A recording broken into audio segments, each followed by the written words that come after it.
Hello SSC batch ২০২৬ কি অবস্থা সবার? কেমন আছো সবাই? তোমরা হয়তো অনেক বেশি টেনশন করতেছো তোমাদের পরীক্ষা নিয়ে। কারণ এই পরীক্ষাটা অনেক বেশি ইম্পোর্টেন্ট। তো পরীক্ষায় কিছু কমন ভুল আমরা সবসময় করে ফেলি। তো সেই ভুলগুলো নিয়েই থাকছে আমাদের আজকের এই ভিডিওটা। এই ভুলগুলো তোমরা কোনোভাবেই যেন না হয় সেটার দিকে সর্বোচ্চ খেয়াল রাখবা। তো চলো শুরু করা যাক আমাদের আজকের ভিডিও। আমরা চলে যাই আমাদের ১ নম্বর পয়েন্টে। ১ নম্বর পয়েন্টে আমি দিয়েছি যে প্রশ্ন ভালো করে না পড়া। অনেকেই তাড়াহুড়ো করে প্রশ্ন না বুঝেই লিখতে শুরু করে। এতে ভুল উত্তর হয়ে যায়। অবশ্যই তুমি যে পরীক্ষার প্রশ্নের উত্তরটা দিচ্ছ, ওই প্রশ্নটা তুমি পইড়া নিবা। তারপরে তুমি উত্তর দেওয়া শুরু করো। তাড়াহুড়া করার কোনো দরকার নাই। ২ নম্বর হচ্ছে সময় ঠিকমতো ভাগ না করা। একটা প্রশ্ন বেশি সময় দিয়ে ফেললে অন্য প্রশ্ন ইনকমপ্লিট থেকে যায়।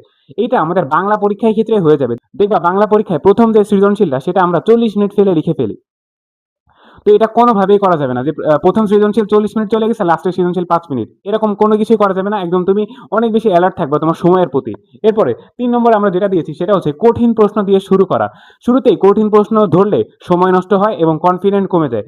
তুমি ট্রাই করবা তুমি সবথেকে বেশি যেটা ভালো পারো সেই সৃজনশীলটা দিয়ে শুরু করতে। তাইলে তোমাদের মনের ভিতরে একটা কনফিডেন্স তৈরি হবে। বাট তুমি যদি শুরুতেই কঠিন প্রশ্ন দিয়ে শুরু করো, তাহলে কনফিডেন্স অনেক ডাউন হয়ে যাবে। ৪ নম্বর ওভার রাইটিং বা কাটাকাটি বেশি করা। খাতা বেশি করে কাটাকাটি করলে যে আসলে খাতাটা দেখে তার উপর একটা খারাপ প্রভাব পড়ে। ধরো তোমার হাতের লেখা অনেক খারাপ কিন্তু তোমার খাতাটা অনেক বেশি পরিষ্কার পরিচ্ছন্ন। তাইলে হবে কি যে টিচার তোমার খাতাটা দেখতেছে সে অবশ্যই তোমাকে ভালো একটা মার্ক দিবে। কিন্তু তোমার হাতের লেখা অনেক বেশি ভালো কিন্তু তুমি অনেক কাটাকাটি করছো। তাইলে কিন্তু তোমার একটা সমস্যায় তুমি পড়বা। অবশ্যই মাস্ট বি পড়বা।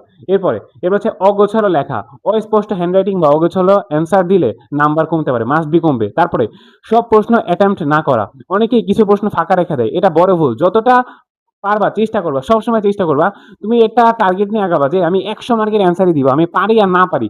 দরকার হলে একটু বানায় লিখবা। তবুও তুমি কোনো প্রশ্ন ছেড়ে দিবা না। একদম সবকিছু লিখবা। স্যারের তুমি একটা স্কোপ করে দাও। অন্তত মার্ক দেওয়ার মতো একটা স্কোপ করে দাও। তারপর হচ্ছে ফর্মুলা অবলিক রুল ভুলে যাওয়া। ম্যাথ বা গ্রামার এর ফর্মুলা না লিখে সরাসরি অ্যান্সার দিলে ভুল হওয়ার চান্স বেশি।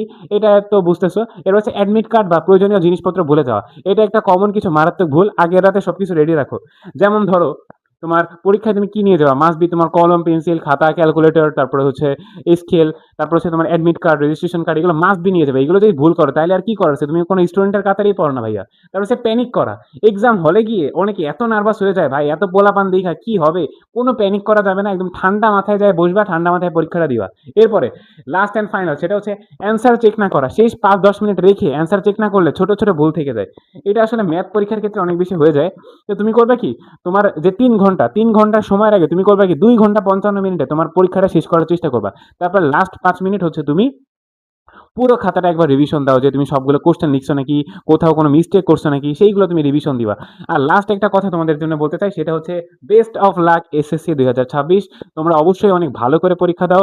অনেক ভালো একটা প্রিপারেশন তোমরা অবশ্যই নিয়েছো। আশা করতেছি তোমাদের প্রত্যেকটা পরীক্ষা অনেক বেশি ভালো হবে।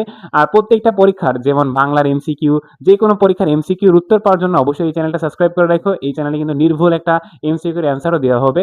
তো আশা করতেছি তোমরা অনেক ভালো করে পরীক্ষা দিবা। তো ভালো থেকো, সুস্থ থাকো। আল্লাহ হাফেজ। Bye, by.